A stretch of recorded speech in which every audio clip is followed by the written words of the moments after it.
اللہ تعالیٰ نے ہفتے میں 7 دنوں میں ایک دن بابرکت بنایا، وہ جمعہ کا ہے۔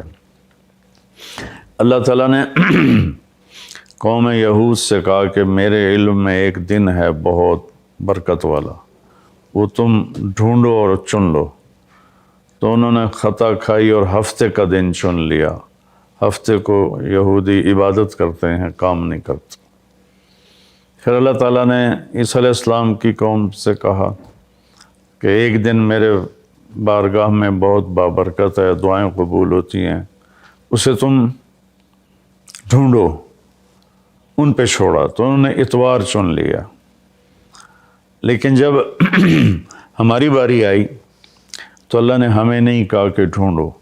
اللہ نے اپنے محبوب کی محبت میں جناب رسول اللہ صلی اللہ تعالیٰ علیہ وسلم کی طفیل اللہ تعالیٰ نے ہمیں خود بتا دیا کہ وہ جمعہ کی رات ہے اور جمعہ کا دن ہے۔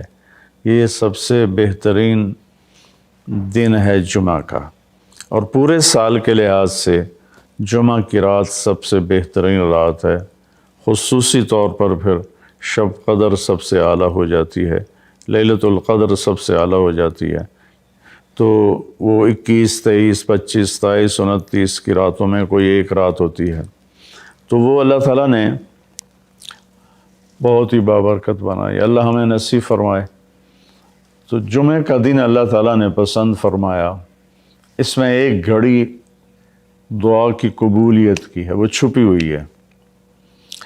اس گھڑی میں جس خوش نصیب کو ہاتھ اٹھانے کی دولت مل جائے، وہ دعا فوراً قبول ہوتی ہے، وہ سیدھی عرشوں پر جاتی ہے۔ علماء نے اس میں تحقیق کی، ہر ایک نے اپنے اپنے خیال کے مطابق۔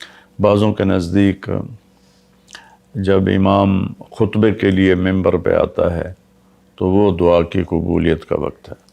بعضوں کے نزدیک جب 2 خطبوں کے درمیان بیٹھتا ہے تو وہ وقت دعا کی قبولیت کا ہے۔ اور بعضوں کے نزدیک عصر سے مغرب کے درمیان کوئی بھی گھڑی اللہ کی بارگاہ میں دعا کی قبولیت کی ہوتی ہے۔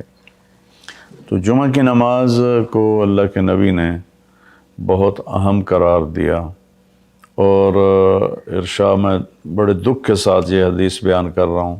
میرے نبی نے فرمایا جو 3 جمعے مسلسل چھوڑ دیتا ہے وہ میری ملت سے خارج ہو جاتا ہے، میری امت سے خارج ہو جاتا ہے۔ تو میں اپیل کروں گا ان بہن بھائیوں سے جو نماز میں سستی کرتے ہیں، کم از کم جمعہ ضرور پڑھ لیا کریں۔ عورتوں پہ جمعہ فرض نہیں ہے، مردوں پہ فرض ہے۔ تو میں کہا کرتا ہوں، جو دوست ملتے ہیں جی نماز نہیں پڑھی جاتی، تو میں ان سے کہتا ہوں ایک نماز 5 میں سے طے کر لو اور ایک جمعہ طے کر دو، 2 نمازیں شروع کر دو۔ جس نے بھی اس پہ عمل کیا وہ 5 وقت کا نمازی بن گیا۔ تو جمعہ کی نماز کے بعد جمعہ سے جمعہ تک کے جتنے گناہ ہوتے ہیں وہ اللہ تعالیٰ معاف فرما دیتے ہیں، اور جو جتنی جلدی جا کے بیٹھتا ہے امام کا خطبہ سننے کے لیے، اس کو اتنا زیادہ اجر ملتا ہے۔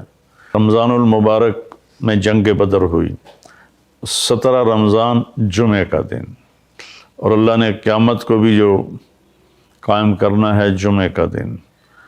تو ہر دن اللہ کی بارگاہ میں بابرکت ہوتا ہے اگر ہم اس میں اللہ کی مان کے چل رہے ہیں، اور رمضان شریف میں خاص طور پر، اور پھر جمعہ ہو تو خاص طور پر اس میں ہم اپنے عبادت کو بڑھائیں۔ درود شریف جمعہ کے دن کا مبارک عمل ہے، کثرت سے درود شریف پڑھنا، اور 300 دفعہ جو درود شریف پڑھ لیتا ہے وہ کثرت میں شمار ہو جاتا ہے، اوپر کی کوئی حد انتہا نہیں ہے۔ تو میرے بہن بھائیوں، میرے عزیزوں، اللہ تعالیٰ نے ہمیں ہر نماز کی بڑی اہمیت بتائی ہے، ہر نماز کی، لیکن خاص طور پر جمعہ کی بڑی فضیلت ہے، اور جمعہ بھی رمضان المبارک کا ہو تو اور زیادہ وہ باعث برکت ہے، قابل رحمت ہے۔ تو روزے کا بھی اہتمام ہو اور ساری نمازوں کا اہتمام فرمائیں، کوئی باجماعت پڑھنے کی کوشش کریں، کوئی جماعت سے رہ جائے تو پھر اس کو چھوڑیں نہیں، اسے ضرور پڑھ لیں کہ نماز کی اللہ تعالیٰ نے جتنی تاکید قرآن میں کی ہے اور کسی کی اتنی تاکید نہیں کی۔ اور اللہ تعالیٰ نے 10 دفعہ اقیم الصلاۃ، اقیم الصلاۃ، اقیم الصلاۃ وآتوا الزکاۃ، تو 10-12 دفعہ اللہ نے قرآن میں براہ راست حکم کیا اقیم الصلاۃ وآتوا الزکاۃ۔